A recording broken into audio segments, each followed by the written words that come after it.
ونصلي ونسلم على سيدنا ومولانا وملجأنا ومأوانا محمد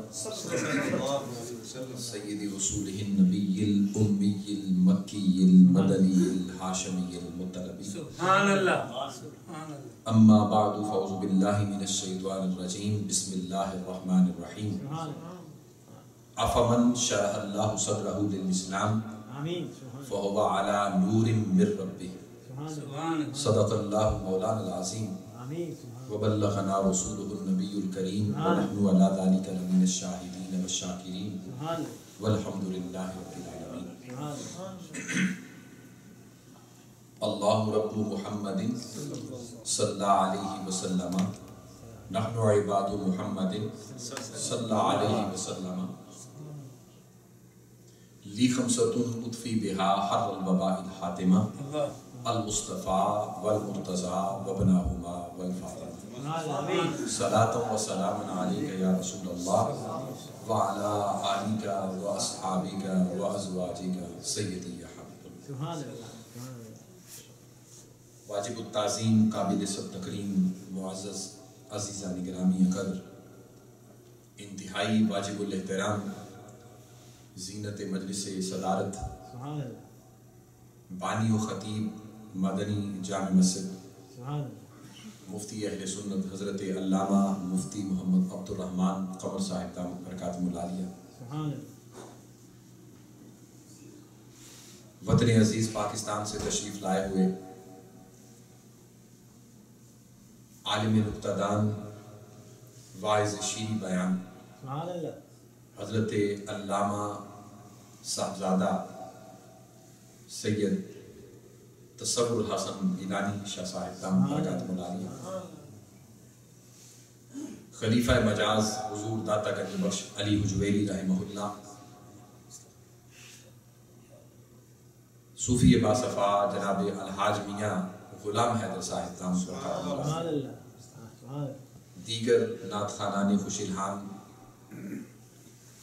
اللہ جل مجدہ کی توفیق اور حضور ختمی مرتبت احمد مجتبیٰ محمد مصطفیٰ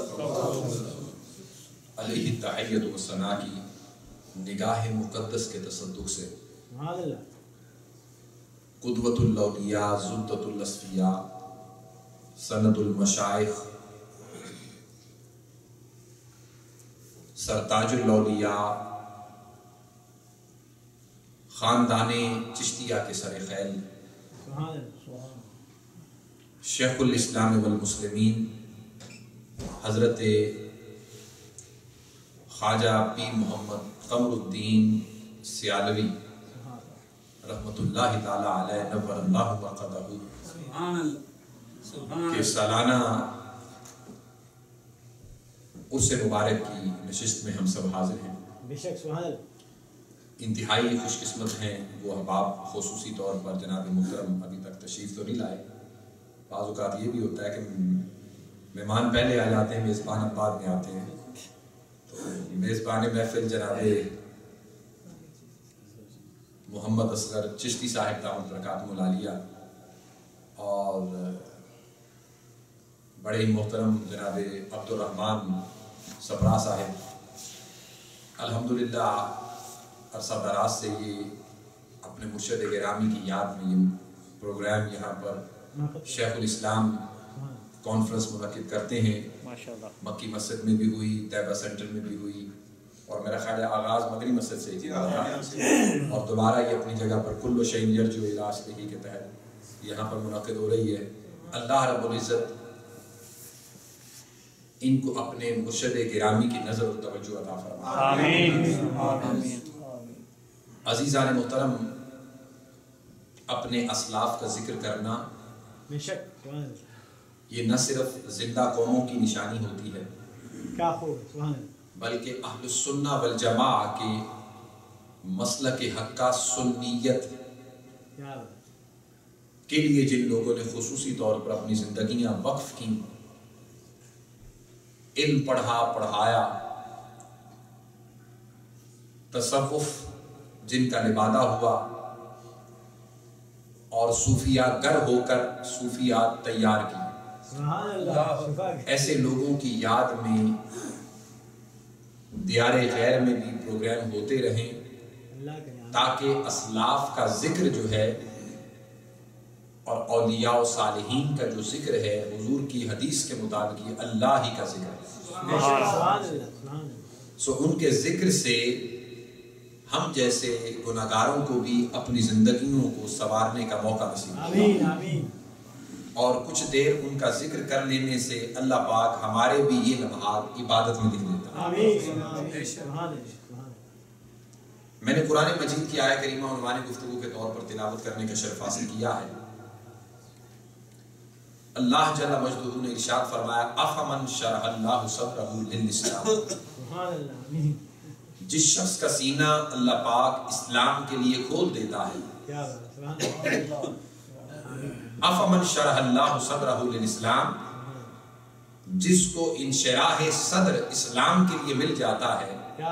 فَهُوَ عَلَى نُورٍ مِّن رَبِّهِ،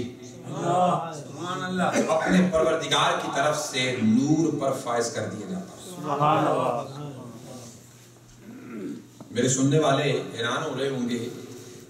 کہ لوگ تو نور مانتے نہیں ہیں، آپ نور کے اوپر بٹھا رہے ہیں. میں قرآن پڑھ رہا ہوں. افمن شرح اللہ صدرہ للاسلام فَهُوَ عَلَى نُورٍ مِّن رَبِّهِ، انشراح صدر مل جاتا ہے جس کو رب کائنات ایسے بندگان خدا کو نور کے اوپر بٹھاتا ہے. اور شیخ روز بہان بقری رحمت اللہ تعالی علیہ اپنی تفسیر عرائس البیان میں فرماتے ہیں کہ جس کو نور کے اوپر بٹھا دیا جاتا ہے، نور پر فائز کر دیا جاتا ہے، سراپا ہدایت اور مہدی بنا دیا جاتا ہے، اس کی حالت اور کیفیت کیا ہوتی ہے؟ یرون الحق بنورہ،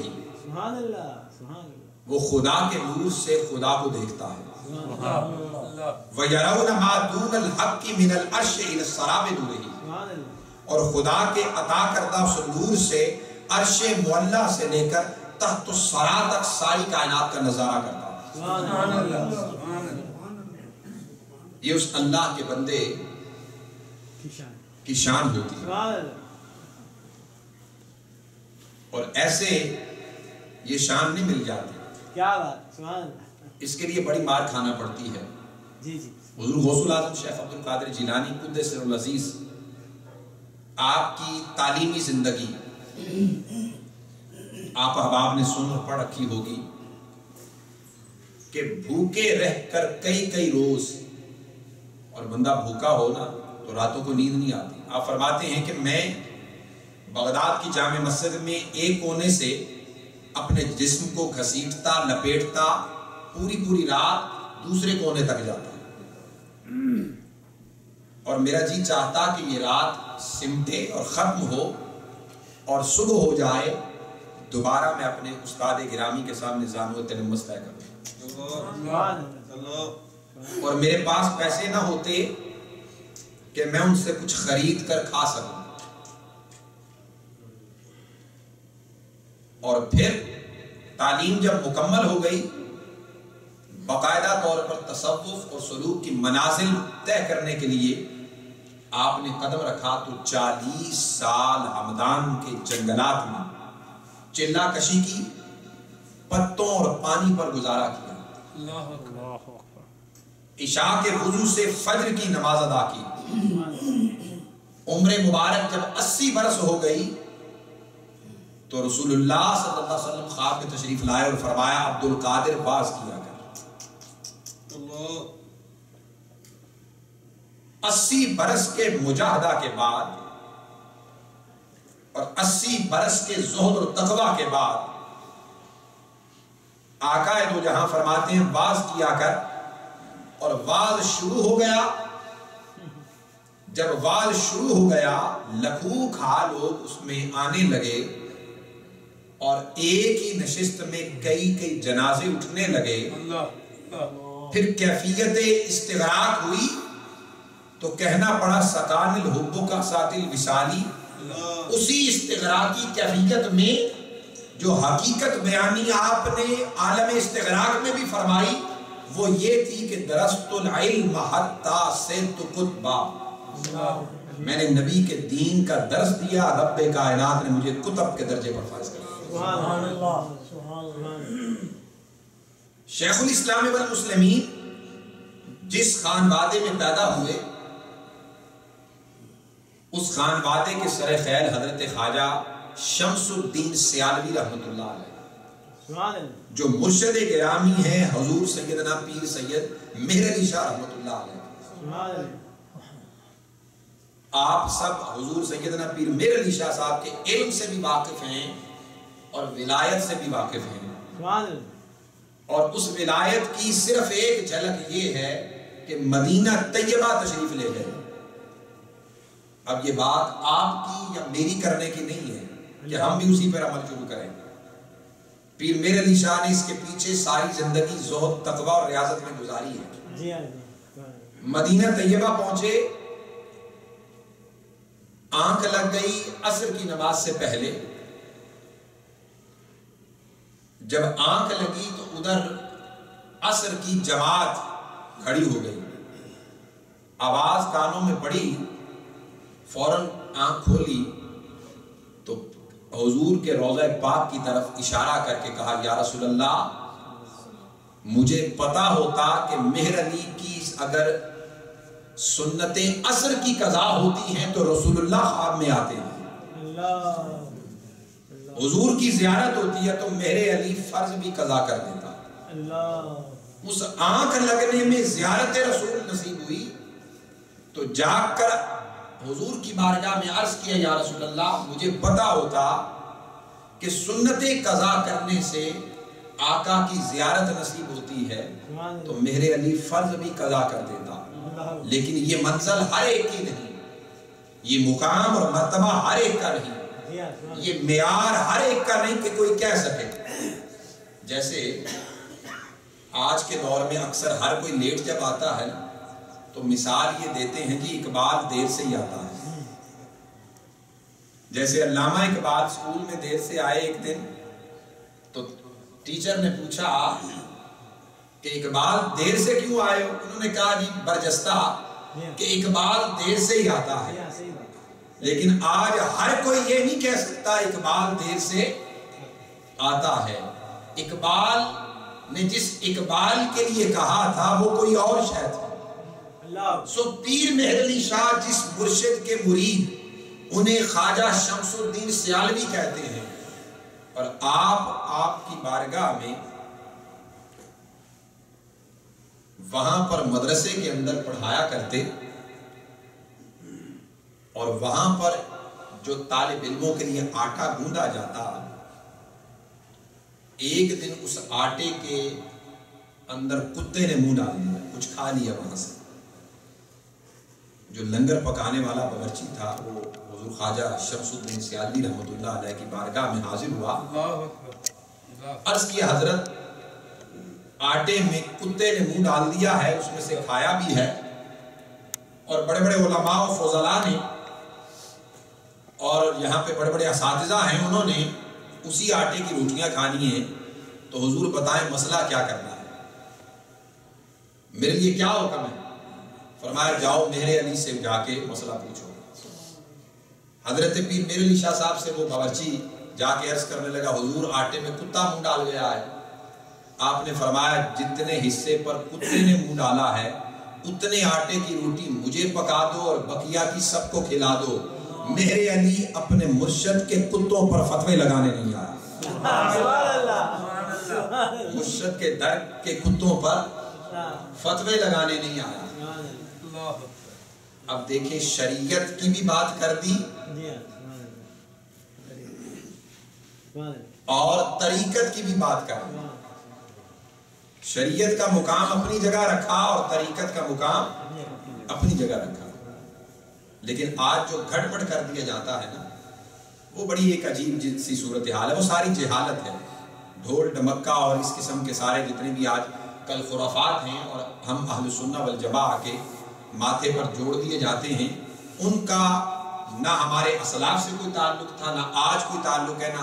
آئندہ کوئی تعلق ہے۔ بے شک سبحان اللہ۔ تو حضرت خواجہ قمر الدین سیالوی رحمۃ اللہ علیہ چوتھی جگہ اس ہستی کے پوتے ہیں.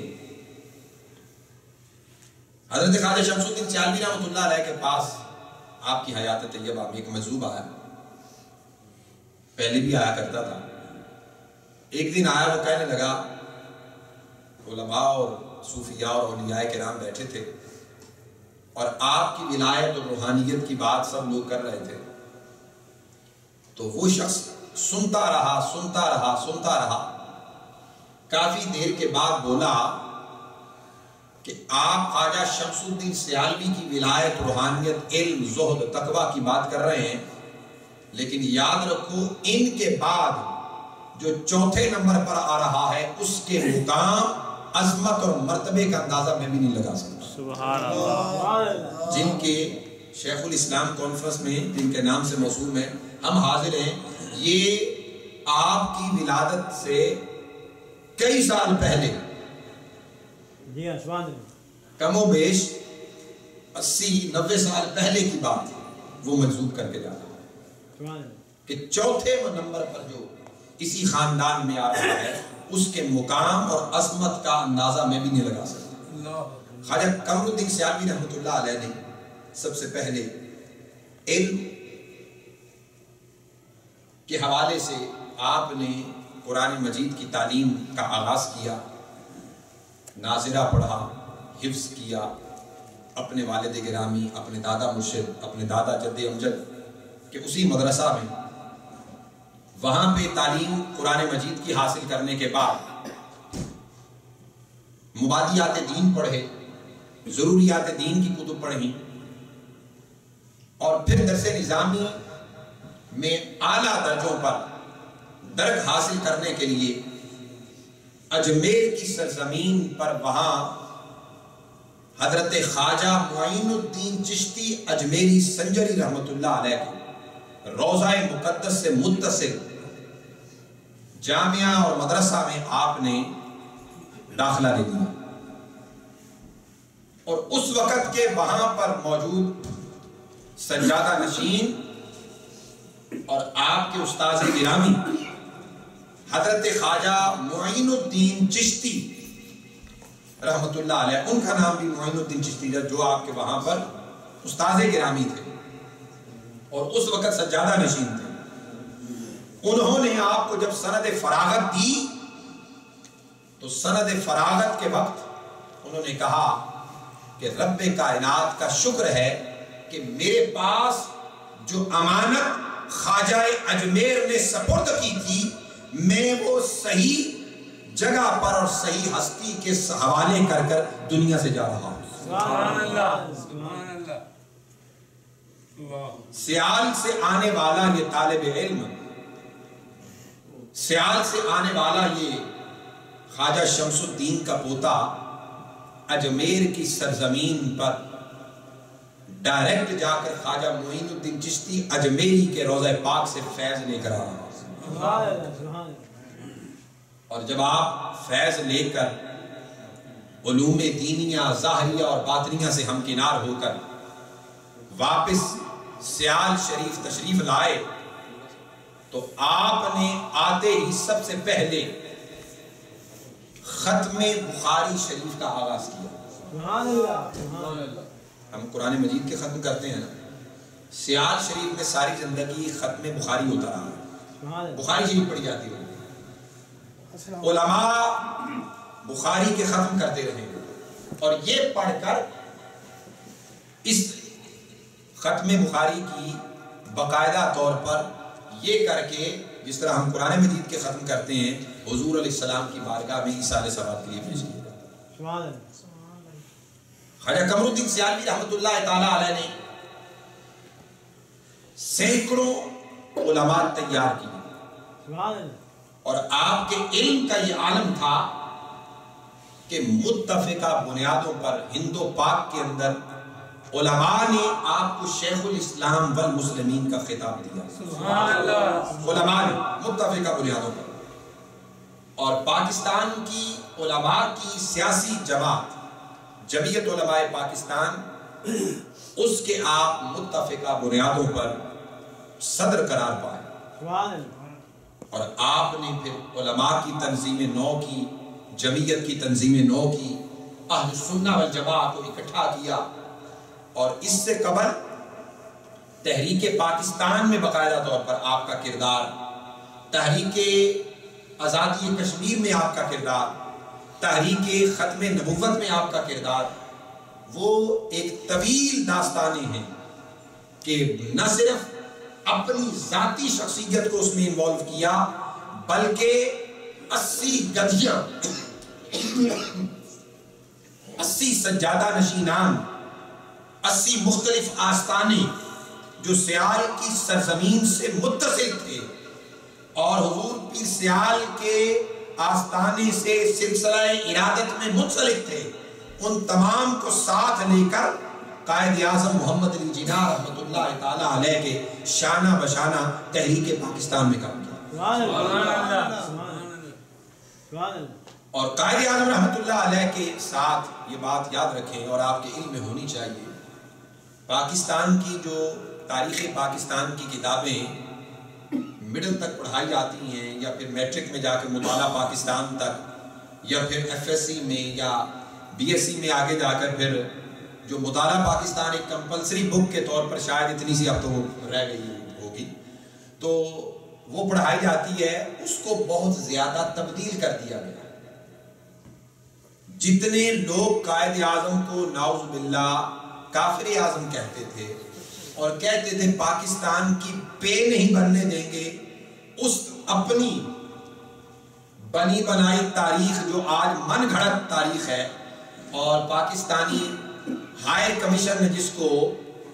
اب اپروو کر رکھا ہے، اس میں اہل السنہ والجماعہ کے پیران عظام، یعنی پیر صاحب آف مانکی شریف، پیر صاحب آف زکوڑی شریف، حضرت علامہ ابو الحسنات سید محمد احمد قادری، حضرت امیر ملت پیر سید جماعت علی شاہ محدث علی پوری، سیال شریف کا یہ خاندان، حضرت پیر سید میر علی شاہ صاحب، یہ وہ ساری ہستیاں تھیں جنہوں نے سب سے پہلے اول سے لے کر آخر تک قائد اعظم کا نہ صرف ساتھ دیا، کریا کریا، بستی بستی، شہر شہر جا کر تحریک پاکستان کے جلسے اور جلوس کیے، اور امت مسلمہ کو اور ہند و پاک کے اندر مسلمانوں کو اکٹھا کر کے مسلمانوں کے اندر بیداری پیدا کی، اور پاکستان بننے میں مد و معاون ثابت ہو۔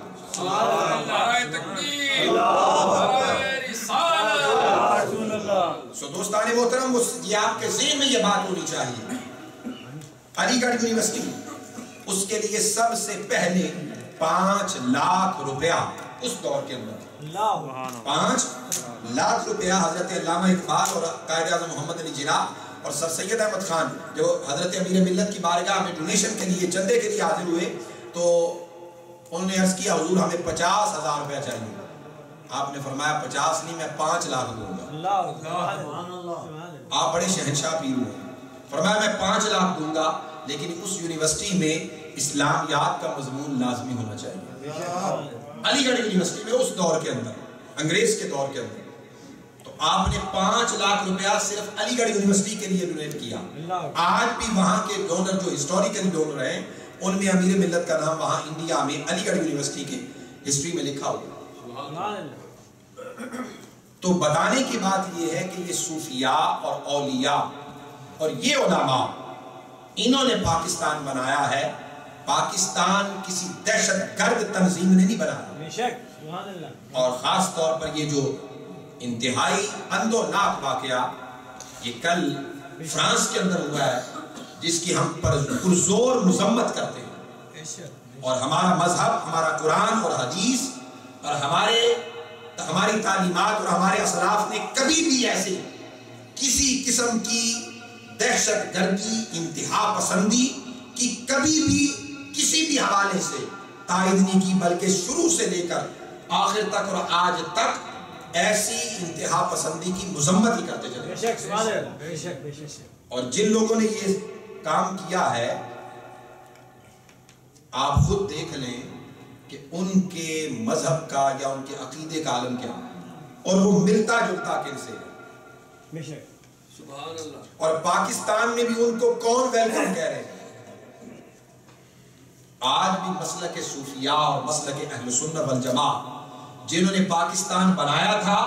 اور آج بھی وہ استحکام پاکستان کے لیے دعائیں کرتے ہیں، وہ یہی درباروں والے تھے، وہ یہی صوفیاء تھے، یہی اولیاء تھے جن کا ذکر شرق سے لے کر غرب تک ہوتا ہے۔ اور نہ صرف ان صوفیاء کا ذکر ہم اپنی اپنی مساجد، اپنے اپنے سینٹر، اپنے اپنے ملکوں میں کرتے ہیں۔ حق و صداقت کی علامت یہ ہے کہ آج وائٹ ہاؤس کے اندر بھی مسلک صوفیاء کو ہی حقیقی اسلام بیان کیا جاتا ہے۔ وائٹ ہاؤس جس کی تائید کرتا ہے، امریکن پریزیڈنٹ اوباما جس کی تائید کرتا ہے، برٹش پریزیڈنٹ اور برٹش پرائم منسٹر جس کی تائید کرتا ہے، پورا یورپ ویسٹرن میڈیا جس کو کہتا ہے کہ حقیقی اسلام اور اسلام کی اسپرٹ اصل میں کیا ہے، وہ مسلک صوفیاء ہے، وہ صوفیزم ہے۔ سبحان اللہ۔ اور ہمارے جتنے بھی آستانے ہیں، آپ عرب سے لے کر عجم تک کہیں بھی چلے جائیں، اور حتیٰ کہ یہاں امریکہ کی سرزمین پر فیلڈلفیا کے اندر آپ کو معلوم ہے حضرت باب محی الدین رحمت اللہ تعالیٰ علیہ کا مزار پر انوار ہے۔ یہ وہ ہستی ہیں سیاہ فام سری لنکا سے تشریف لائے، خود سیاہ فام ہو کر انگلش کا ایک لفظ ظاہری طور پر نہیں آتا، لیکن علم لدنی کا یہ عالم ہے کہ میں نے خود وہاں پر جو ڈاکٹر عبداللہ آپ نے مسلمان کیا، جس کا گھر بالکل ساتھ ہے، جس نے وہ جگہ مزار پاک کی اور آستانے کی اور وہاں پہ قبرستان کی دی ہوئی ہے، وہ کہتا ہے آپ تامل میں بات کرتے، مجھے تامل آتی نہیں تھی، جب آپ بات کرتے میں سمجھ جاتا، جب میں بات کرتا وہ سمجھ جاتے۔ سبحان اللہ۔ یہ حال کی زبان ہوتی ہے، یہ کال کی زبان۔ تو آج وہاں دور جانے کی ضرورت نہیں ہے، ہمارے بچوں کو بھی دور جانے کی یہاں پر ضرورت نہیں۔ یہاں پر مثالیں موجود ہیں کہ بابا محی الدین رحمت اللہ تعالیٰ علیہ، آپ نے 5000 وائٹ امریکن جوئش کو آپ نے مسلمان کیا، 5000، اور باقاعدہ طور پہ بوز کرواتے ہیں۔ ہماری جو پاکستانی، سری لنکن، انڈین، بنگلہ دیشی جو کمیونٹی ہے، وہ جون میں جون کے فرسٹ سنڈے کو کرواتے ہیں، چھٹی کے دن، پتہ ہے نا آپ، لیکن وہ جو ہے اسلامی تاریخ کے اعتبار سے ربیع الثانی میں کرواتے ہیں، اور چاہے وہ ویک ڈیز میں آئے ان کو یہ پرواہ نہیں ہے، وہ اپنی چھٹیاں کر کے ادھر عرس کے لیے بابے کے آ جاتے ہیں، سبحان اللہ، سبحان اللہ، ادھر پہنچتے ہیں، وہ چھٹی نہیں، ویک ڈیز میں بھی آ گیا آپ کا اس کی تاریخ، تو انہوں نے یہ نہیں کرنا کہ پہلا سنڈے یا بعد والا سنڈے جو آئے گا ہم اس پہ کریں گے، نہیں، ایگزیکٹ وہی جو دن ہوگا، چاہے بدھ ہو، جمعرات ہو، منگل ہو، کچھ بھی ہو، انہوں نے اس پہ کرنا ہوگا، اور مجھے بارہا اس میں شرکت کا موقع ملا ہے۔ سو عزیزان محترم، بات میں یہ کر رہا ہوں کہ مسلک صوفیاء کی صداقت، حقانیت یہ ہے کہ لاکھ کوئی بدعت اور شرک کے فتوے لگاتا پھرے، رب کعبہ کی عزت کی قسم، حقیقت کبھی چھپ نہیں سکتی، اور خیر بھی اس کو ماننے کے لیے تیار ہے۔ اور viceroy of British Lord Mountbatten جب انڈیا کا وائسرائے تھا، اس نے ملکہ برطانیہ کو لکھا کہ یہاں ہند کی سرزمین پر اور تو اور میں نے اجمیر کی قبر کو حکومت کرتے ہوئے دیکھا۔ اور حضرت قبلہ مفتی صاحب شیطان کے حوالے سے حضرت امام غزالی کا بڑا خوب واقعہ بیان کر رہے تھے، اور آپ کی باتیں بڑی پرمغز اور دلوں پر اثر کرنے والی اور دماغوں میں بٹھانے والی ہوتی ہیں، اور عقائد سے بھرپور ہوتی ہیں کہ شیطان سے اللہ نے فرمایا اسے کہو، حضرت نوح علیہ السلام سے اسے کہو کہ جائے جا کر آدم کی قبر کو ہی سجدہ کر لے، اللہ اکبر، معافی مل جائے گی۔ شیطان نے قبر کو بھی نہیں کیا، اس نے کہا میں نے زندہ کو نہیں کیا، قبر کو کیوں کروں گا؟ وہ سجدہ تعظیمی ہے پھر بھی، اور ہمارے مذہب میں تعظیمی سجدہ بھی نہ زندوں کے لیے نہ دنیا سے جانے والوں کے لیے ہے۔ تو آج اسی کی ذریت سو کالڈ مسلمان، اسی کی ذریت سو کالڈ مسلمان آج امت مسلمہ میں بھی کہتے ہیں یہ مزاروں پہ کیا لینے جاتے ہیں، یہ مزاروں پہ کیا لے جاتے ہیں؟ ارے آ جاؤ ادھر، شیطان کو معافی نہیں مل سکی اس لیے کہ آدم کی قبر پر بھی اس نے سجدہ نہیں کیا،